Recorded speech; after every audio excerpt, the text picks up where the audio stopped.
মমতা বন্দ্যোপাধ্যায়কে লেখা শুভেন্দু অধিকারীর খোলা চিঠি এবং বিএসএফ প্রসঙ্গে সুকান্ত মজুমদার কি বলেছেন শোনাবো।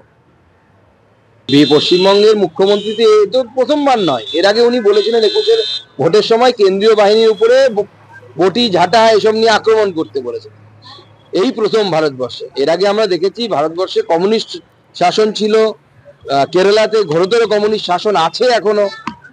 তারা পর্যন্ত ভারতবর্ষের সেনাবাহিনীর বিরুদ্ধে এই ধরনের বা সে ভারতবর্ষের আধা সামরিক বাহিনীর বিরুদ্ধে এই ধরনের স্টেটমেন্ট, উস্কানিমূলক স্টেটমেন্ট তা দিয়েছেন কিনা আমি তো অন্ততপক্ষে দেখিনি।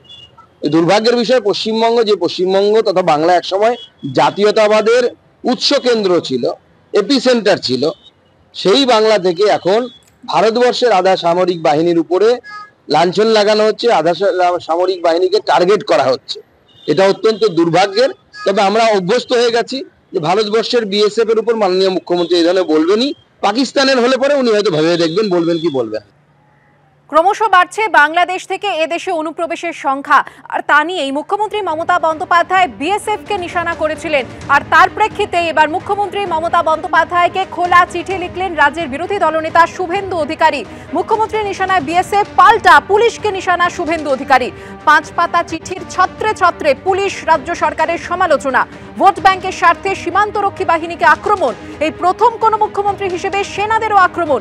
যতই চ্যালেঞ্জ আসুক না কেন কেউ সেনার মনোবল ভাঙতে পারেনি, কিন্তু একজন মুখ্যমন্ত্রী এ ধরনের অভিযোগ করলে তা মনোবলকে দুর্বল করে।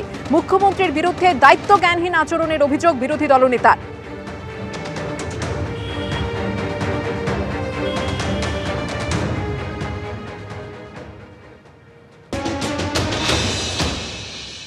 বেছে বেছে যারা ধর্মীয় উৎপীড়নের কারণে হিন্দুরা চলে আসছে তাদেরকে গাংনাপুর, হাঁসখালি, রানাঘাট থানা গ্রেপ্তার করে রানাঘাট জেলে রাখছে।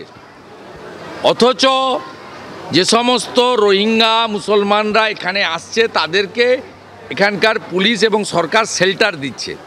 ও সবচেয়ে আনফর্চুনেট, এখানে তৃণমূলের নেতারা আধার কার্ড, এপিক কার্ড এইগুলো তৈরি করে দিচ্ছে এবং পাচার করছে।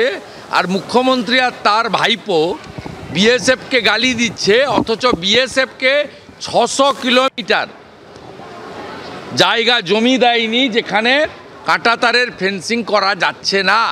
বিএসএফকে কাজ করতে পুলিশ দেয় না, তৃণমূলের লোকেরা দেয় না। অনুপ্রবেশ নিয়ে বিএসএফকে নিশানা করে মুখ্যমন্ত্রী মমতা বন্দ্যোপাধ্যায় কি বলেছিলেন শোনাবো আপনাদের। এখানে গুন্ডা পাঠিয়ে দেওয়া হচ্ছে, বর্ডার দিয়ে খুন করছে, চলে যাচ্ছে, এই রকম লোক পাঠানো হচ্ছে। এটা বিএসএফ এর অনেক ভেতরকার কাজ। এর মধ্যে কেন্দ্রীয় সরকারের একটা ব্লুপ্রিন্ট আছে।